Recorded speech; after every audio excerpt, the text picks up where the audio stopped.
कधी विचार केलाय का की लोक नियम का मोडतात? हा प्रश्न जितका साधा वाटतो ना, त्याची उत्तरं तितकीच गुंतागुंतीची आणि खरं सांगायचं तर खूपच इंटरेस्टिंग आहेत. चला तर मग आज या प्रश्नाच्या जरा मुळाशी जाऊया आणि पाहूया की समाजशास्त्र याबद्दल काय सांगतं. समजा कोणी बँक का लुटतं. आपल्या सगळ्यांच्या डोक्यात पहिलं आणि सगळ्यात सोपं उत्तर काय येतं? पैशांसाठी. बरोबर ना? आपल्याला वाटतं की बहुतेक गुन्ह्यांमागे हेच आर्थिक कारण असणार. पण मग जरा विचार करा, अशा गुन्ह्यांचं काय जिथे पैशाचा काही संबंधच दिसत नाही? म्हणजे उगाचच सार्वजनिक मालमत्तेची तोडफोड करणं किंवा एखाद्या गँगमध्ये सामील होणं. यामागे काय लॉजिक असेल? आणि इथेच समाजशास्त्रज्ञांचं म्हणणं खूप इंटरेस्टिंग ठरतं. त्यांच्यासाठी उत्तर फक्त पैसा नाहीये. खरं तर ही उत्तरं आपल्या समाजाच्या रचनेबद्दल, आपल्यावर असणाऱ्या अशा दबावांबद्दल सांगतात जे आपल्याला दिसतही नाहीत. चला हाच धागा पकडून जरा खोलात शिरूया. तर आपला पहिला थांबा आहे रॉबर्ट के मर्टन यांचा एक भन्नाट सिद्धांत. त्याचं नाव आहे स्ट्रेन थिअरी, म्हणजे तणावाचा सिद्धांत. आणि खरं सांगायचं तर गुन्हेगारी समजून घेण्यासाठी हा एक महत्त्वाचा बेस मानला जातो. मर्टन यांनी एक खूप मूलभूत गोष्ट सांगितली. ते म्हणतात की प्रॉब्लेम व्यक्तीमध्ये नाहीये, प्रॉब्लेम आहे त्या सिस्टममध्ये, त्या सामाजिक रचनेत जिचा आपण भाग आहोत. आणि याच सिस्टमचं अपयश लोकांना नियम मोडायला भाग पाडतं, असं त्यांचं म्हणणं आहे. तर मग ही स्ट्रेन थिअरी नक्की आहे तरी काय? अगदी सोप्या भाषेत सांगतो. बघा, आपला समाज आपल्या सगळ्यांसमोर एक गोल ठेवतो. श्रीमंत व्हा, यशस्वी बना. पण गंमत अशी आहे की हे ध्येय गाठण्यासाठी सगळ्यांना सारखी संधी किंवा साधनं मिळत नाहीत. आणि नेमका हा जो गॅप आहे ना, ध्येय आणि साधनांमधला, यामुळेच एक प्रकारचा स्ट्रेन म्हणजे तणाव तयार होतो. आणि मर्टन यांच्या मते याच तणावातून काहीजण चुकीचा मार्ग पकडतात. बरं, मग या सामाजिक तणावाला लोक सामोरे कसे जातात? प्रत्येकजण सारखाच रिॲक्ट करत नाही. मर्टन यांनी याचे तब्बल 5 वेगवेगळे प्रकार सांगितलेत. आणि हे प्रकार कशावर अवलंबून आहेत? तर लोक समाजाची ध्येय आणि ती मिळवण्याची साधनं या दोन्ही गोष्टी स्वीकारतात की नाकारतात यावर. चला हे प्रकार पटकन बघून घेऊया. पहिला येतो अनुरूपता, म्हणजे आपल्यासारखे बहुतेक लोक जे ध्येय आणि साधनं दोन्ही फॉलो करतात. मग येतो नाविन्य, यांना ध्येय तर हवंय पण मार्ग चुकीचा आहे, म्हणजे समजा गँगस्टर्स. तिसरा प्रकार आहे कर्मकांड, यांनी ध्येयाची आशाच सोडली आहे पण तरीही नियम पाळत आपलं काम करत राहतात. चौथा आहे परावृत्ती, म्हणजे असे लोक ज्यांनी ध्येय आणि साधनं दोन्ही गोष्टींना रामराम ठोकलाय. आणि शेवटचा 5वा प्रकार म्हणजे बंडखोरी. हे लोक तर म्हणतात की सगळी सिस्टमच बदलायला पाहिजे. आता बघा, मर्टनचा सिद्धांत खूपच महत्वाचा आहे, यात वादच नाही.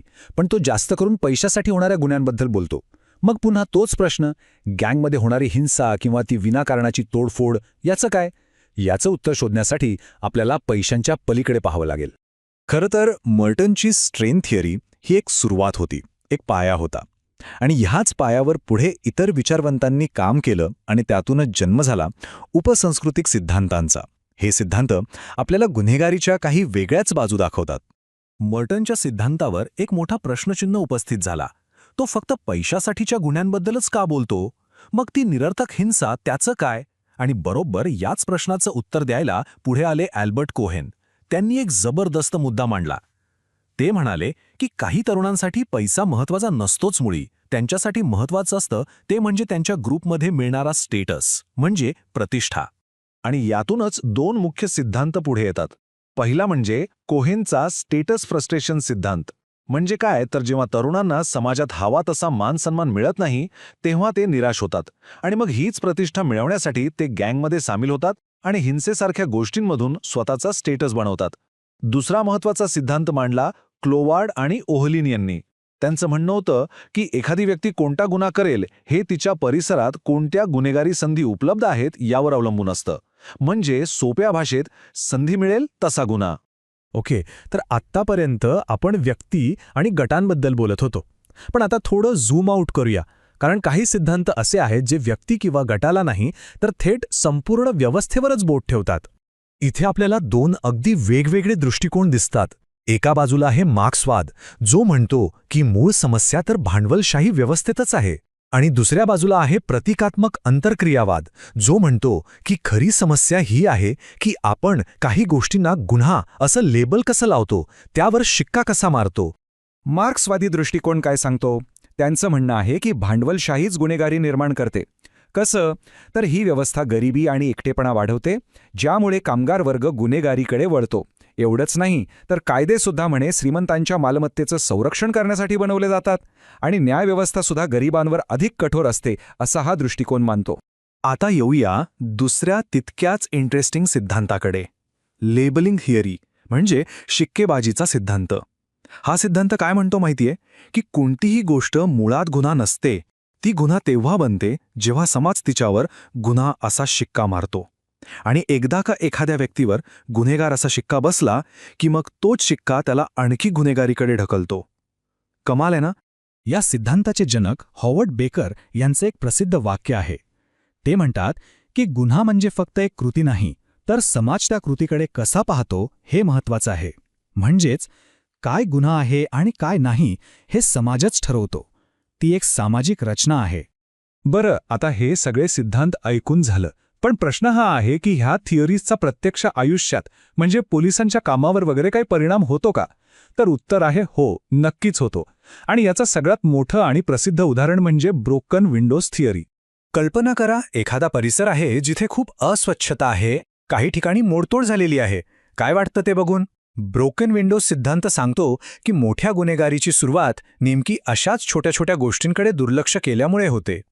हा सिद्धांत नावाप्रमाणेच सोपा आहे. समजा एका इमारतीची एक खिडकी तुटली आहे आणि ती कोणीच दुरुस्त करत नाहीये, तर त्यामुळे एक मेसेज जातो की इथे कोणाचं लक्ष नाही, इथे काही केलं तरी चालतं.